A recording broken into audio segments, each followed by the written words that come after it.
नमस्कार। आप सबका हमारे चैनल ज्ञान द ट्रेजर पर स्वागत है। इस वीडियो में हम आपको बताने चाह रहे हैं कि जब हम किसी का चरण छूते हैं तो ये एक तो मायने होता कि हम क्यों छूते हैं, उसके बेनिफिट क्या होते हो तो हम आपको बताएंगे ही। पर सबसे इम्पोर्टेंट फैक्टर है कि हम सुपात्र के चरण छुएं तो भी वही फल मिलेगा या कुपात्र के भी चरण छुएं तो भी वही फल मिलेगा। ये एक इम्पॉर्टेंट फैक्टर है। पर ये दोनों चीज़ें ही हम आपको बताएंगे कि चरण स्पर्श करने से क्या बेनिफिट होते हैं, तो ये बताना भी ज़रूरी है। तो सबसे पहला प्रश्न होता है कि भाई हम चरण स्पर्श क्यों करें। प्रणाम के लिए जब हम गुरुजन के चरणों में झुकते हैं तो उनकी प्राण ऊर्जा से जुड़ जाते हैं हम, और वो ऊर्जा प्रणाम करने वाले की चेतना को भी ऊपर उठाती है। अभी पैर छूना और छुआना दो लोग हैं, एक छूने वाला एक छुआने वाला। ये कहाँ तक वैज्ञानिक है, इसके क्या हानि है और क्या लाभ है। अब ये विषय जो है ये बड़ा ही सूक्ष्म विषय है। देखिए, प्रत्येक व्यक्ति का अपना एक आभा मंडल है। अनेक पशु पक्षियों में से देखने की प्राकृतिक शक्ति होती है। मनुष्य भी मात्र थोड़े से अभ्यास द्वारा इसे देख सकता है। अपनों से बड़े का अभिवादन करने के लिए चरण छूने की परंपरा तो सदियों से चली आ रही है। अब प्रत्यक्ष और परोक्ष तौर पर चरण स्पर्श के भी कई फायदे हैं। चरण छूने का मतलब है पूरी श्रद्धा के साथ किसी के आगे नतमस्तक होना। इससे विनम्रता आती है और मन को शांति मिलती है। साथ ही चरण छूने वाला दूसरे को भी अपने आचरण से प्रभावित करने में कामयाब होता है। जब हम किसी आदरणीय व्यक्ति के चरण छूते हैं तो आशीर्वाद के तौर पर उनका हाथ हमारे सिर के ऊपरी भाग को और हमारा हाथ उनके चरण को स्पर्श करता है। तो ऐसी मान्यता है कि इससे उस पूजनीय व्यक्ति की पॉजिटिव एनर्जी आशीर्वाद के रूप में हमारे शरीर में प्रवेश करती है। तो इससे हमारा आध्यात्मिक तथा मानसिक विकास होता है। देवी देवताओं की फोटो के साथ उनके पृष्ठ भाग में तेज का एक गोला दर्शाता है। फोटो में या मूर्तियों में यह आभा मंडली है।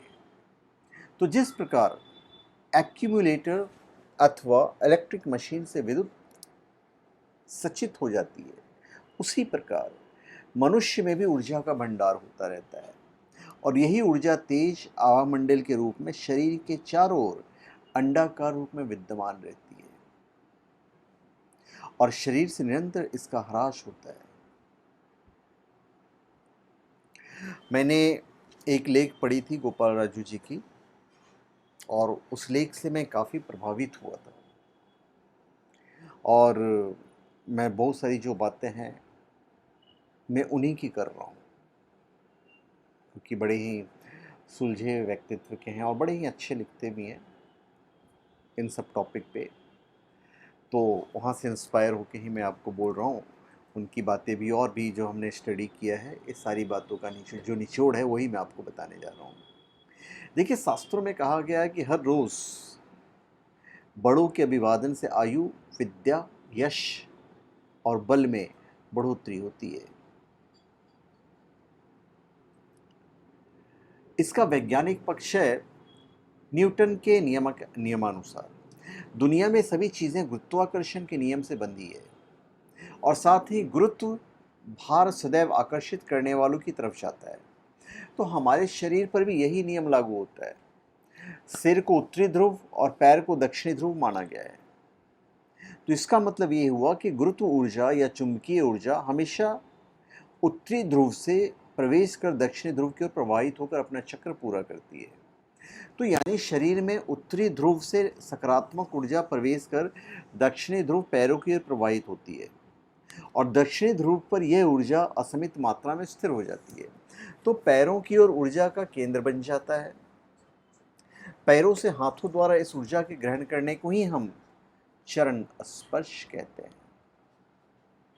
और हमारे शरीर का सबसे संवेदनशील भाग पैर के अंगूठे में वह भाग है जहां नाखून का मूल भाग खाल में धंसा होता है।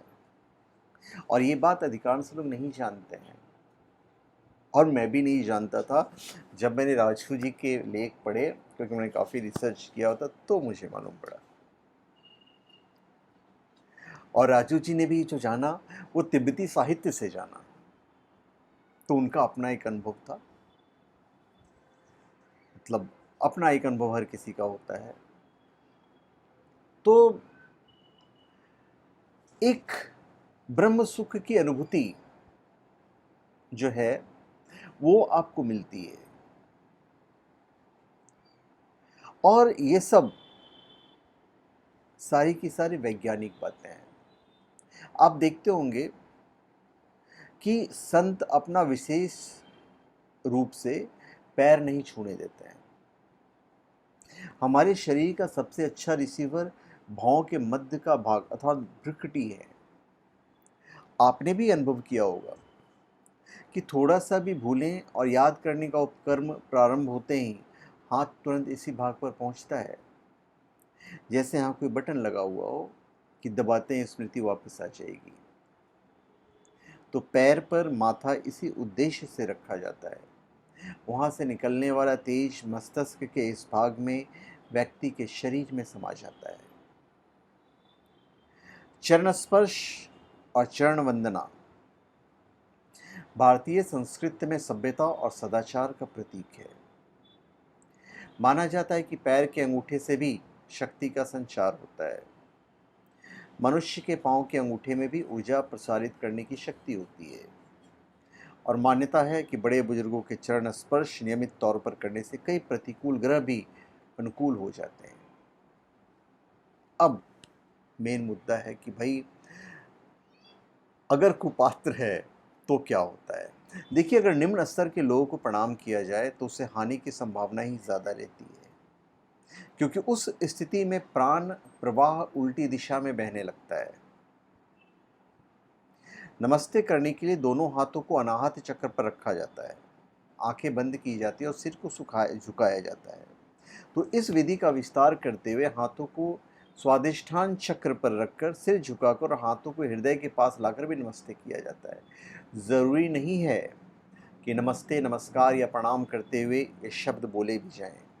नमस्कार या प्रणाम की भाव मुद्रा का अर्थ ही उस भाव की अभिव्यक्ति है। आपने देखा होगा कि वास्तव में उच्च कोटि का तपस्वी या साधक अपने चरणों का स्पर्श नहीं करने देते हैं, क्योंकि उसकी संचारित प्राण ऊर्जा कहीं आप में न समा जाए। क्योंकि साधक ने ये ऊर्जा अपने तप और साधना से अपने अंदर समाहित की है। तो यदि वास्तविक श्रेष्ठ साधक या तपस्वी चाहे तो अपने शिष्य को सिर्फ एक ही पल में शक्तिपाद द्वारा अपने जैसा योग्य बना सकता है। ये है इसकी ताकत। तो एक चीज़ मैं आपको बता दूं कि व्यर्थ में हर किसी के ना तो पैर छुएं और ना ही उसे अपना पैर छूने दें, क्योंकि पता नहीं इस प्रकार आप अपनी कितनी ऊर्जा व्यर्थ गवा देंगे। इसका मनोवैज्ञानिक पक्ष ये है कि जिन लक्ष्यों को प्राप्ति को मन में रखकर बड़ों को प्रणाम किया जाता है, उस लक्ष्य को पाने का बल भी मिलता है, और ये एक प्रकार का सूक्ष्म व्यायाम भी है। पैर छूने से शारीरिक कसरत होती है। झुककर पैर छूने, घुटने के बल बैठकर प्रणाम करने या साष्टांग दंडवत से शरीर लचीला बनता है, और आगे की ओर झुकने से सर में रक्त प्रवाह बढ़ता है, जो सेहत के लिए फायदेमंद है। प्रणाम करने का सबसे बड़ा फायदा एक ये भी है कि अहंकार कम होता है। इन्हीं कारणों से बड़ों को प्रणाम करने की परंपरा को नियम और संस्कार का रूप दिया गया है। तो चरण छूने का मतलब है पूरी श्रद्धा के साथ किसी के आगे नतमस्तक होना। इससे विनम्रता आती है और मन को शांति मिलती है, और साथ ही चरण छूने वाला दूसरों को भी अपने आचरण से प्रभावित करता है। तो मेरे ख्याल से सारी चीज़ें मैंने आपको डिटेल में बता दी है। तो धन्यवाद। आप सबका हमारे चैनल पर स्वागत है। आप हमारे चैनल पर सब्सक्राइब करें और अपने कमेंट दीजिए। धन्यवाद।